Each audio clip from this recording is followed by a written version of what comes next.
कर दे और लोगों के अंदर स्किल्स। जिस दिन ये हो गया उस दिन इंडिया ग्रोथ करेगा, चाहे मोदी जी बैठे चाहे राहुल गांधी बैठे, हमें क्या करना है, हमें कोई फर्क नहीं पड़ता किस पार्टी की सरकार।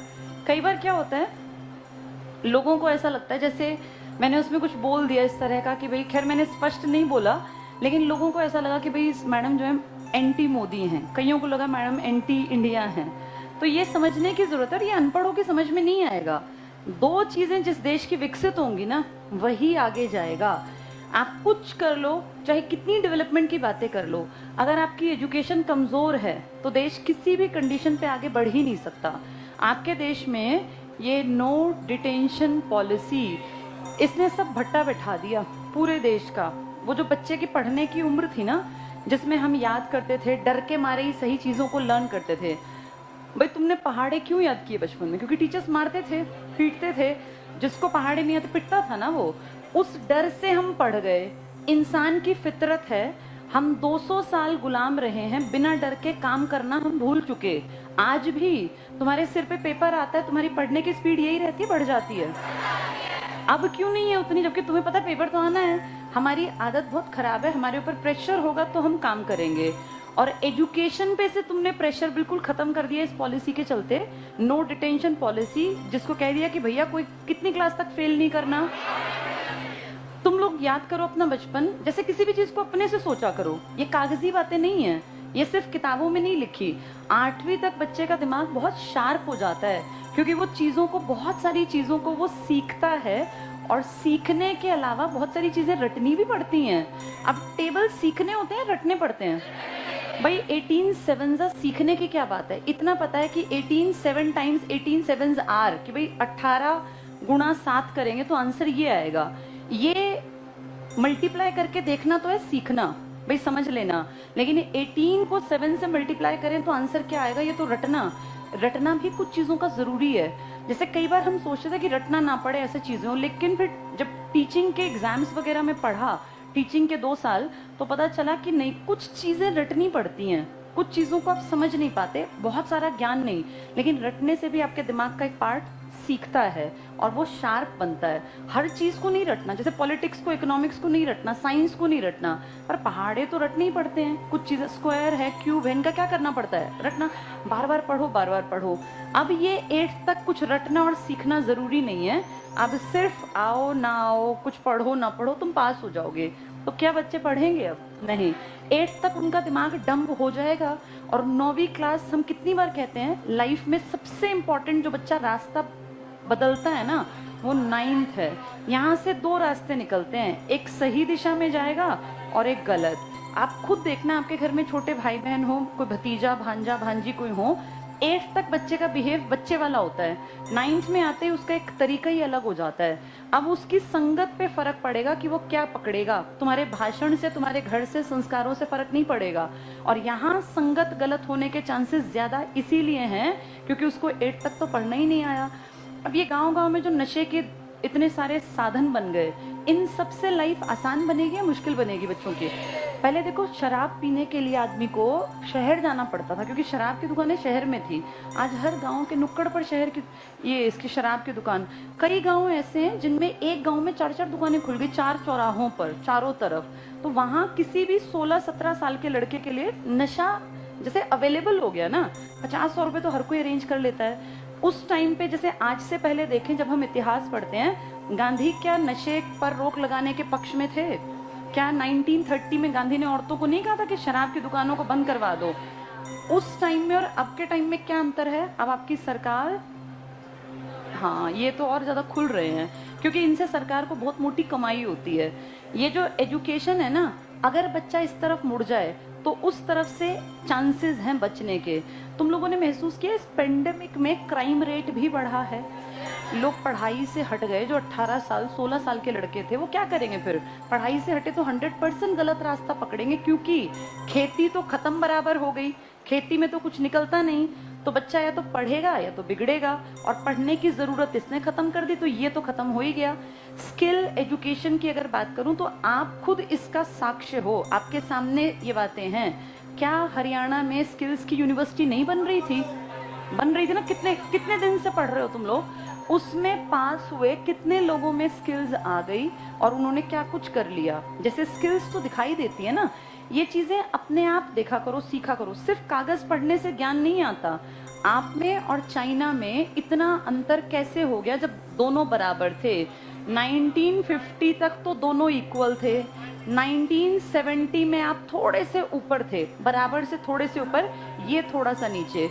1978 से इन्होंने काम करना स्टार्ट किया और असली काम इन्होंने शुरू किया 1990, जब इन्होंने अपने देश में एजुकेशन को कंपलसरी बना दिया कि भाई पढ़ना ही पढ़ना है।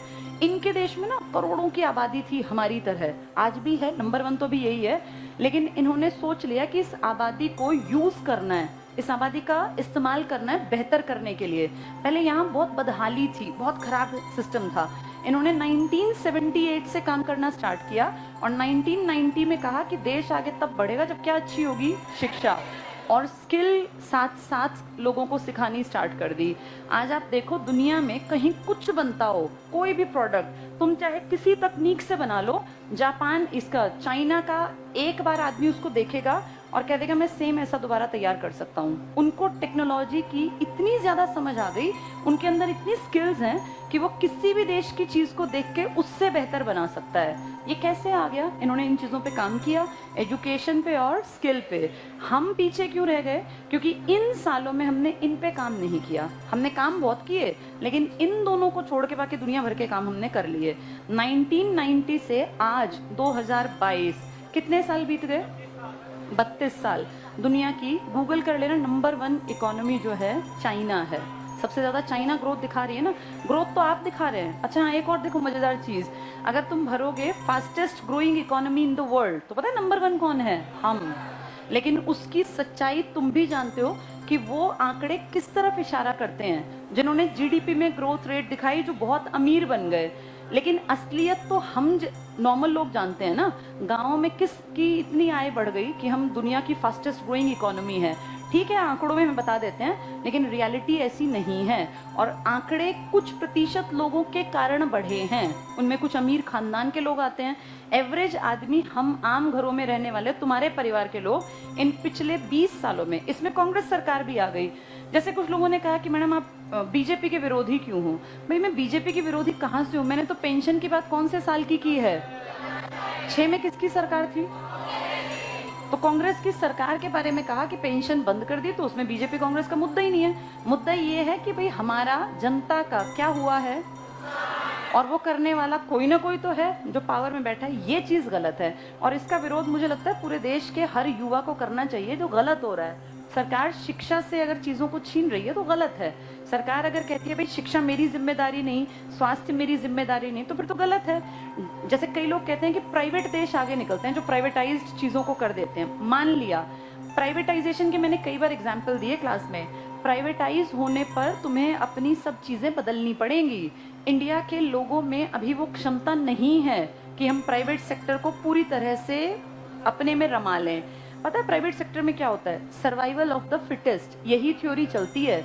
आप वहाँ इंटरव्यू देने जाओगे तो आपके कपड़े, आपके जूते, हर चीज मैटर करती है वहाँ। आप सरकारी संस्थान में पेपर देने जाते हो, चप्पल पहन जाओ, क्या फर्क पड़ता है? आपके कपड़े फटे भी हैं तो भी कोई देखने वाला नहीं है, अगर आप इंटेलिजेंट हैं। प्राइवेट में जाने के लिए पहले हमें काबिल भी तो बनना पड़ेगा ना। ये इतनी बड़ी देश की आबादी नाकाबिल है, बहुत सारे भारत के लोग। गलती उनकी नहीं है, गलती है एजुकेशन सिस्टम की। 12वीं करने के बाद कुछ सीखता ही नहीं बच्चा। तुम अपने आप भी देखो, तुम 12वीं कर गए, क्या सीखा हम लोगों ने स्कूलों में? कुछ नहीं। अपने देश में वोकेशनल एजुकेशन के नाम पे कुछ है ही नहीं। टेक्निकल चीजें फ्लॉप। एक एग्जांपल आपको देती हूँ। आईटीआई सबको पता है ना? आईटीआई क्यों बनाई गई होंगी? ताकि बच्चे 10वीं के बाद कुछ स्किल्स सीख लें। इनमें क्या कोर्स करवाते हैं? प्लम्बर का, इलेक्ट्रीशियन का, ना, ये कोई चीज ठीक करने का यही सिखाते हैं ना। तुम सबने आईटीआई के हालात देखे हैं, क्या आईटीआई वास्तव में काम कर रही हैं? तुम अब जैसे हम कहें भाई ठीक है, सरकारी आंकड़ों में हो सकता है आईटीआई के रिजल्ट 100% आते हो, पर तुम और मैं भी तो देखते हैं आईटीआई की हालत। हर शहर में आईटीआई है। आईटीआई के बाहर तुम 10 मिनट खड़े होकर देख लो, छुट्टी के टाइम और सुबह के टाइम, वो जो बच्चे आते हैं तुम्हें दिखेगा कि इनको कुछ पढ़ाया लिखाया नहीं जाता। जैसे एजुकेशन और स्किल कहीं नहीं है।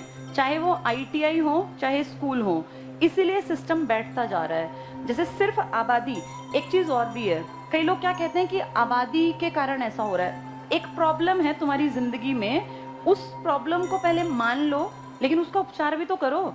ये किसने कहा कि आबादी नहीं बढ़ रही है तो हमें दिक्कत नहीं है दिक्कत, लेकिन सिर्फ आबादी बढ़ने से दिक्कत है या सरकार की पॉलिसी भी गलत है? आबादी आज मेरे चाहने से तो कम नहीं होगी, ना तुम्हारे चाहने से। आबादी कंट्रोल होने में 20 साल अभी और लगेंगे। उसके बाद आबादी पे देखना थोड़ा थोड़ा अपने आप कमी आएगी, कारण अब हमारी पीढ़ी के लोग कहाँ उतने, अगली पीढ़ी में 2 बच्चे 1 बच्चा, यही तो ट्रेंड है ना। लेकिन जो इतने बढ़े हैं उनको थोड़ा कम होने में टाइम तो लगेगा ना। अब तुम सोचो, सारी चीजों का क्या कहते हैं कि मोदी जी क्या करें या सरकार क्या करे या कांग्रेस क्या करे, आबादी ज्यादा है।